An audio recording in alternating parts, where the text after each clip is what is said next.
پھر دوستو بھائیو، اللہ تبارک و تعالی نے سارے مسلمانوں کے لیے ایک ایسا شاندار راستہ متعین فرمایا ہے، ساری انسانیت کے لیے ایک ایسا راستہ متعین فرمایا ہے کہ جس راستے پر چل کر اللہ تبارک و تعالی دنیا کی بھی عزت عطا فرماتے ہیں، آخرت کی بھی عزتیں، وہاں کی نعمتیں، وہاں کی سرخروئی، وہاں کی راحتیں اللہ تبارک و تعالی عطا فرمائیں گے۔ اور وہ راستہ اسلام کا ہے۔ اسلام یہ آدمی کو پورا دین سکھاتا ہے، پوری زندگی کے سارے اعمال اور انسان کو بہتری کے سارے راستے بتاتا ہے۔ اسلام کے مطابق جو زندگی گزارتا ہے، اللہ تبارک و تعالی اسی عزتوں سے نوازتے ہیں۔ تو اللہ کے نبی صلی اللہ علیہ وسلم کی زندگی سے ہمیں بہت ساری چیزیں، جہاں عبادات ملتی ہیں، جہاں ہمیں اللہ کے نبی صلی اللہ علیہ وسلم کی زندگی سے معاملات کی درستگی ملتی ہے، وہیں اللہ کے نبی صلی اللہ علیہ وسلم کی زندگی سے ہمیں اخلاقیات، دوسروں کی خیرخواہی، دوسروں کے ساتھ بھلائی کرنا، اللہ کے نبی صلی اللہ علیہ وسلم کی زندگی سے ہمیں یہ بات بھی ملتی ہے۔ دنیا میں جو جتنے بھی انسان رہتے ہیں، جس معاشرے میں ہم رہتے ہیں، ہر ایک کو دوسرے انسان کے ساتھ، دوسرے مسلمان کے ساتھ کئی چیزوں میں وابستگی ہوتی ہے، اور ایک دوسرے کے دکھ درد میں شریک ہونا، ایک دوسرے کی خیرخواہی کرنا، اس کی بھی ضرورت ہے کہ اگر ایک مسلمان، ایک انسان دوسرے کی خیرخواہی کرتا ہے تو دوسرے کے دل میں بھی اس کے بارے میں ضرور خیرخواہی کے جذبات پیدا ہوتے ہیں۔ اور یہی چیز ایک دوسرے کی خیرخواہی کرنا، کوئی بیمار ہے تو اس کی بیمار پرسی کرنا، کوئی آدمی تنگ دست ہے تو اس کے ساتھ سہولت کا معاملہ کرنا، کوئی مقروض ہے تو اس کے ساتھ تعاون کرنا، یہ ساری چیزیں ایسی ہیں کہ جو انسان کو انسان سے جوڑتی ہیں، جس کی وجہ سے انسانوں میں آپس میں محبتیں پیدا ہوتی ہیں، جس کا اللہ کے نبی صلی اللہ علیہ وسلم نے حکم دیا ہے۔ اس لیے ضروری ہے کہ اللہ کے نبی صلی اللہ علیہ وسلم کی اس سنت پر بھی عمل کیا جائے۔ اللہ کے نبی صلی اللہ علیہ وسلم نے کتنی بہترین راستہ بتایا ہے کہ دوسرے کی خیرخواہی کرنے کا۔ اللہ کے نبی صلی اللہ علیہ وسلم کی خدمت میں ایک یہودی بچہ آیا کرتا تھا۔ اللہ کے نبی صلی اللہ علیہ وسلم نے پوچھا، کئی دن سے وہ بچہ آ نہیں رہا تھا، تو اللہ کے نبی صلی اللہ علیہ وسلم نے پوچھا کہ وہ بچہ آج کئی دن سے نظر نہیں آ رہا، کہاں ہے وہ؟ تو صحابہ رضی اللہ تعالیٰ عنہ مجمعین نے عرض کیا، یا رسول اللہ وہ بیمار ہے اور بستر مرگ پہ ہے۔ اللہ کے نبی صلی اللہ علیہ وسلم وہاں تشریف لے گئے اور آپ صلی اللہ علیہ وسلم اس کے سرانے بیٹھ گئے۔ آپ صلی اللہ علیہ وسلم نے بڑی محبت سے فرمایا، بچے کلمہ پڑھ لو، تم کامیاب ہو جاؤ گے۔ اللہ کے نبی صلی اللہ علیہ وسلم نے اسے کلمہ شہادت کے بارے میں تلقین فرمائی۔ وہ بچہ اپنے والد کی طرف دیکھنا شروع ہو گیا، تو اس کے والد نے کہا کہ ابو القاسم کی آنکھیں ٹھنڈی کر دو،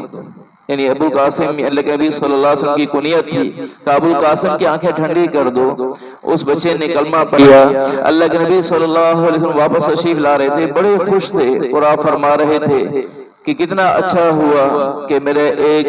امتی وہ جہنم سے بچ کے جنت والا بن گیا۔ تو بظاہر یہ بچہ بالغ ہی تھا، تبھی تو اللہ کے نبی صلی اللہ علیہ وسلم یہ بات ارشاد فرما رہے ہیں، ورنہ جتنے بچے بھی دنیا میں فوت ہوتے ہیں، جو بلوغوں سے پہلے جن کا انتقال ہوتا ہے، تو یہ جنت میں ایمان والوں کے خدام ہوں گے، خدمت گزار ہوں گے۔ بلوغت کے بعد ہی ان کے اوپر کسی مذہب کے بارے میں جو اپنے والدین کے ماتحت زندگی گزارتے ہیں اور اس کا مذہب اختیار کر لیتے ہیں، زندگی گزرا گزارتے ہیں، تو اسی مذہب کے مطابق جس طرح زندگی گزار رہے ہوتے ہیں اسی کا حکم لگایا جاتا ہے۔ تو اللہ کے نبی صلی اللہ علیہ وسلم نے اس بیمار پرسی سے کتنا اچھا راستہ بتایا ہے، اور اللہ کے نبی صلی اللہ علیہ وسلم نے حضرت علی رضی اللہ تعالیٰ اس حدیث کے راوی ہیں، آپ صلی اللہ علیہ وسلم نے ارشاد فرمایا کہ جو شخص کسی بیمار کی بیمار پرسی کے لیے جاتا ہے، صبح کو جائے تو شام تک، اور شام کو جائے تو صبح تک 70,000 فرشتے اس کے لیے دعائے مغفرت کرتے ہیں۔ تو اللہ کے نبی صلی اللہ علیہ وسلم اپنے اس ارشاد کے ذریعے لوگوں کو، ایمان والوں کو دوسرے کی خیرخواہی کا راستہ بتا رہے ہیں، اور کتنا بڑا اجر ارشاد فرما رہے ہیں کہ 70,000 فرشتے اس کے دعائے مغفرت کرتے ہیں۔ آج ہم ایک دوسرے کو کہہ رہے ہوتے ہیں کہ میرے لیے دعا کرنا، تو اللہ کے نبی صلی اللہ علیہ وسلم 70,000 فرشتوں کے بارے میں ارشاد فرما رہے ہیں کہ یہ آدمی بیمار پرسی کرنے والا شخص، اس کے بارے میں 70,000 فرشتے اس کے لیے دعا کرتے ہیں۔ تو دوستو بھائیو، اللہ کے نبی صلی اللہ علیہ وسلم کا یہ بتایا ہوا راستہ ایسا عظیم الشان ہے کہ اس کی وجہ سے مسلمانوں کے دل آپس میں جڑتے ہیں، آپس میں خیرخواہی کے جذبات پیدا ہوتے ہیں، اور مسلمانوں کے دلوں کو جڑنے کی وجہ سے اللہ تبارک و تعالیٰ کی طرف سے رحمتیں اترتی ہیں۔ حاتم عباس رضی اللہ تعالیٰ عنہما ایک دفعہ اعتکاف میں تھے، تو ایک شخص آیا ان کے پاس اور آ کر کہنے لگا کہ فلاں شخص، اس کا میرے اوپر حق ہے، یعنی میں نے اس آدمی کا قرض دینا ہے اور میں اس کے قرض ادا کرنے پر قادر نہیں ہوں، تو آپ چل کر میری سفارش کر دیں، یعنی آپ اسے یہ کہہ دیں کہ ابھی مجھے کچھ دن مہلت دے دے تاکہ میں بعد میں ادا کر دوں گا۔ حضرت عباس رضی اللہ تعالیٰ عنہما اٹھے اور ساتھ چل پڑے۔ جب مسجد سے باہر تشریف لائے تو اس آدمی نے کہا کہ آپ اپنا اعتکاف بھول گئے، آپ تو اعتکاف میں تھے، آپ اعتکاف بھول گئے۔ فرمایا کہ میں اعتکاف بھول نہیں گیا ہوں، مجھے اپنا اعتکاف یاد ہے۔ پھر حضور صلی اللہ علیہ وسلم کی قبر مبارک کی طرف اشارہ کر کے کہنے لگے کہ ابھی کوئی زیادہ عرصہ نہیں گزرا، اللہ کے نبی صلی اللہ علیہ وسلم نے ارشاد فرمایا تھا،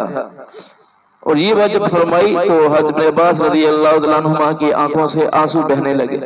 اور فرمایا کہ اللہ کے نبی صلی اللہ علیہ وسلم ارشاد فرما رہے تھے کہ جو شخص کسی مسلمان کی حاجت براری کے لیے، اس کی کسی حاجت کے لیے چلے پھرے، تو اللہ تبارک و تعالیٰ اس کو جہنم سے 3 خندقیں دور فرما دیتے ہیں۔ اللہ تبارک و تعالیٰ اس کو 10 برس کا اعتکاف اس کا اجر عطا فرماتے ہیں۔ یہ بات ارشاد فرمائی کہ اللہ تبارک و تعالیٰ اس بندے کو 10 برس کے اعتکاف کا اجر عطا فرماتے ہیں۔ پھر ایک دن کے اعتکاف کا اجر ارشاد فرمایا کہ حضور صلی اللہ علیہ وسلم نے ارشاد فرمایا تھا کہ ایک دن کے اعتکاف کا اجر اتنا بڑا ہے کہ اللہ تبارک و تعالیٰ اس بندے کو جہنم سے 3 خندقیں دور فرما دیتے ہیں۔ ایک دن کے اعتکاف کا کتنا اجر ہے کہ 3 خندقیں جہنم سے دور فرما دیتے ہیں۔ اور پھر فرمایا کہ ایک خندق کا جو فاصلہ ہے وہ اتنا ہے کہ جیسے زمین اور آسمان کے درمیان کا فاصلہ ہے، اتنا فاصلہ ایک خندق کا ہے۔ اللہ تبارک و تعالیٰ ایک دن کے اعتکاف پر یہ عطا فرماتے ہیں کہ اس کو جہنم سے 3 خندقیں دور فرما دیتے ہیں۔ تو جس بندے کو اللہ تبارک و تعالیٰ یعنی 10 برس کے اعتکاف کا اجر عطا فرمائے، وہ جہنم سے کتنا دور ہو گیا، ظاہر سی بات ہے کہ وہ آدمی جنت والا بن جاتا ہے۔ تو اللہ کے نبی صلی اللہ علیہ وسلم یہ بات ارشاد فرما رہے ہیں کہ یہ آدمی جو مسلمانوں کی خیرخواہی کے لیے چلتا پھرتا ہے، اللہ تبارک و تعالیٰ اس کو اتنا جہنم سے دور فرما دیتے ہیں۔ اب یہاں یہ مسئلہ بھی ذہن میں رکھیں کہ نفل اعتکاف میں تو کسی آدمی کے لیے مسجد سے باہر جانے میں کوئی ممانعت نہیں، جب بھی مسجد میں داخل ہو اعتکاف کی نیت کر لے۔ آپ حضرات مسجد میں تشریف لائے، جو بھی مسجد میں آئے اعتکاف کی نیت کر لے، اسے اعتکاف کا اجر ملے گا، نفل اعتکاف کا۔ لیکن سنت اعتکاف کے لیے مسجد سے باہر جانے کی ممانعت ہے، کوئی آدمی مسجد سے بغیر ضرورت کے باہر نہیں جا سکتا۔ اور یہ ایک ایسی ضرورت تھی جو جس کے لیے باہر چلے گئے تھے، یہ ایسی ضرورت نہیں تھی کہ جس کے لیے باہر جانا جائز ہو۔ یا تو اس سے مراد یہ تھا کہ نفل اعتکاف تھا، یا اگر سنت اعتکاف تھا تو بات سمجھنے کی ہے کہ سنت اعتکاف کی قضا تو بعد میں ممکن ہے کہ بعد میں قضا کر لیں گے، لیکن اس مسلمان کی جو خیرخواہی کا جو ایک موقع تھا وہ ہاتھ سے چلا جاتا۔ تو حضرت ابن عباس رضی اللہ تعالیٰ عنہما نے اگر سنت اعتکاف تھا تو یہ سوچا کہ بعد میں اس اعتکاف کی قضا تو ممکن ہے، لیکن آج جو ایک خیرخواہی کا موقع ہاتھ آیا ہے یہ ہاتھ سے نہ چلا جائے۔ اس لیے میں دوستو بھائیو، ہر ایک کی خیرخواہی کا جذبہ دل کے اندر ہو، ہر ایک کو خیر پہنچانے کا جذبہ ہونا چاہیے۔ اللہ کے نبی صلی اللہ علیہ وسلم نے ایک عجیب حدیث ارشاد فرمائی، بظاہر یہ حدیث قدسی ہی ہے کہ اللہ تبارک و تعالیٰ کا ہی ارشاد ہے کہ اللہ تبارک و تعالیٰ قیامت کے دن بندے سے فرمائیں گے، اے میرے بندے، میں بیمار ہوا تو نے میری عیادت ہی نہیں کی، میں بیمار ہوا تو نے میری عیادت ہی نہیں کی۔ بندہ کہے گا، اے باری تعالیٰ آپ تو ورا الورا ہیں، آپ کو بیماری یعنی کیسے پہنچ سکتی ہے، آپ تو رب ہیں، آپ کو کیسے بیماری پہنچ سکتی ہے؟ اللہ تبارک و تعالی ارشاد فرمائے کہ میرے بندے فلاں شخص بیمار ہوا تھا،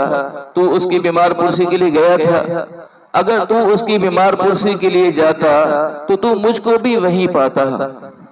تو مجھ کو بھی وہیں پاتا۔ مطلب یہ ہے کہ اللہ تبارک و تعالیٰ کی رضامندی کا ایک ذریعہ تھا، تو نے اس کو ہاتھ سے جانے دیا۔ پھر اللہ تبارک و تعالیٰ بندے سے فرمائیں گے اے میرے بندے میں بھوکا تھا، تو نے مجھے کھانا ہی نہیں کھلایا۔ بندہ کہے گا باری تعالیٰ آپ تو رب ہیں، آپ کو تو کھانے کی ضرورت نہیں ہے۔ اللہ تبارک و تعالیٰ ارشاد فرمائیں گے میرے بندے فلاں شخص بھوکا تھا، تو نے اسے کھانا کھلایا تھا، اگر تو اسے کھانا کھلاتا گویا تو نے مجھے کھانا کھلایا۔ یعنی میرے بندے کو کھانا کھلانا میری رضامندی کا سبب تھا، تو نے وہ ہاتھ سے جانے دیا۔ اے میرے بندے میں دنیا میں پیاسا تھا، تو نے مجھے پانی نہیں پلایا۔ تو بندہ عرض کرے گا باری تعالیٰ آپ تو خدا ہیں، آپ تو رب ہیں، آپ کو کس چیز کی ضرورت ہے، آپ کو پانی کی کہاں ضرورت؟ اللہ تبارک و تعالیٰ ارشاد فرمائیں گے میرے بندے فلاں شخص پیاسا تھا، تو نے اسے پانی نہیں پلایا، اگر تو اسے پانی پلا دیتا تو مجھ کو بھی وہیں پاتا، گویا تو نے مجھے پانی پلایا تھا۔ یعنی مطلب یہ ہے کہ ان اعمال سے میری رضامندی تجھے حاصل ہوتی، یہ عمل کر لیتا گویا کہ تو مجھے پا لیتا، لیکن تو نے مجھے راضی نہیں کیا ان اعمال کے ذریعے۔ تو دیکھیے اللہ تبارک و تعالیٰ کسی مسلمان کے ساتھ خیرخواہی کرنے کے بارے میں کتنا ارشاد فرما رہے ہیں کہ ان کے ساتھ خیرخواہی کرنا یہ گویا کہ میرے ساتھ خیرخواہی کرنا ہے۔ اور اللہ تبارک و تعالیٰ کسی بندے کی خیرخواہی کو اپنے اوپر قرض نہیں چھوڑتے ہیں، بلکہ دنیا کے اندر بھی اللہ تبارک و تعالیٰ لوٹا دیتے ہیں۔ قرآن پاک میں اللہ تبارک و تعالیٰ ارشاد فرماتے ہیں من جاء بالحسنۃ فلہ عشر امثالھا، جو ہمارے پاس ایک نیکی لے کے آئے ہم اس کو 10 گنا کر کے عطا فرمائیں۔ بعض دفعہ اللہ تبارک و تعالیٰ خیرخواہی کا بدلہ دنیا میں بھی 10 گنا کر کے عطا فرما دیتے ہیں۔ ایک دفعہ حضرت فاطمہ رضی اللہ تعالیٰ عنہ انہوں نے حضرت علی کرم اللہ وجہہ سے فرمایا کہ مجھے میرا دل چاہتا ہے، بیمار تھی کہ میرا دل چاہتا ہے کہ میں انار کھاؤں۔ حضرت علی کرم اللہ وجہہ نے دیکھا کہ میرے پاس پیسے تو ہیں نہیں، باہر گئے اور کسی سے 1 درہم ادھار لے کر انہوں نے ایک انار خریدا، اسے لے کر آ رہے تھے تو رسول نے دیکھا کہ ایک آدمی بیمار ہے، بہت کمزوری کی حالت میں ہے، کیونکہ حضرات صحابہ کرام رضی اللہ تعالیٰ عنہ مجمعین کے مزاج میں، سارے صحابہ کے مزاج میں ایثار ہمدردی بہت زیادہ تھی، بیماروں کی بیمار پرسی کرنے کا جذبہ بھی بہت زیادہ تھا، خیرخواہی کرنے کا جذبہ بھی بہت زیادہ تھا۔ حضرت علی کرم اللہ وجہہ نے اسے بیمار پرسی کی، اس سے پوچھا کسی چیز کی ضرورت ہو تو مجھے بتاؤ، تو اس نے بتایا کہ میرا دل چاہتا ہے کہ میں انار کھاؤں۔ حضرت علی کرم اللہ وجہہ نے وہ انار اس کے حوالے کر دیا۔ اب واپس تشریف لائے، جب گھر کے قریب پہنچے دل میں سوچ رہے تھے کہ میں جس مقصد کے لیے نکلا تھا وہ چیز تو لے کے آ نہیں سکا، اب یہ بس دل میں خیال تھا، اور اس خیال کے ساتھ ہی حضرت فاطمہ رضی اللہ عنہ کے پاس حاضر ہوئے تو جا کر سارا واقعہ سنایا۔ حضرت فاطمہ رضی اللہ عنہ چونکہ حضور صلی اللہ علیہ وسلم کی صاحبزادی ہیں، آپ صلی اللہ علیہ وسلم کی 4 صاحبزادیاں ہیں، حضرت فاطمہ رضی اللہ عنہ ان کے بارے میں اللہ کے نبی صلی اللہ علیہ وسلم نے ارشاد فرمایا کہ جنتی عورتوں کی سردار، تو حضور صلی اللہ علیہ وسلم کی تربیت یافتہ تھی، انہوں نے کہا آپ جب وہ انار لے کر آ رہے تھے تو جب آپ اس بیمار کے پاس پہنچے ہیں اور اس بیمار نے اپنی خواہش کا تذکرہ آپ کے سامنے کیا اور آپ نے اس کے حوالے وہ انار کیا، یقین جانیے کہ اللہ تبارک و تعالی نے میرے دل کو اس انار سے پھیر دیا تھا، میری طلب ہی ختم ہو گئی تھی انار کے بارے میں۔ حضرت علی رضی اللہ عنہ خوش ہو گئے کہ اللہ کے نبی صلی اللہ علیہ وسلم کی صاحبزادی وہ بھی مطمئن ہو گئی اور اللہ تبارک و تعالی کا حکم بھی پورا ہو گیا۔ اسی اثناء میں حضور صلی اللہ علیہ وسلم نے حضرت سلمان فارسی رضی اللہ عنہ کو ایک برتن میں کچھ ڈال کر دیا، تو حضرت علی کرم اللہ وجہہ کی خدمت میں جب وہ آئے انہوں نے آ کر وہ برتن پیش کیا، حضرت علی رضی اللہ عنہ نے اس کو کھولا تو اس میں سے 9 انار نکلے۔ حضرت علی کرم اللہ وجہہ نے فرمایا کہ آپ جو یہ انار لے کر آئے ہیں کہ حضور صلی اللہ علیہ وسلم نے میرے لیے بھجوائے ہیں، اگر یہ میرے لیے آتے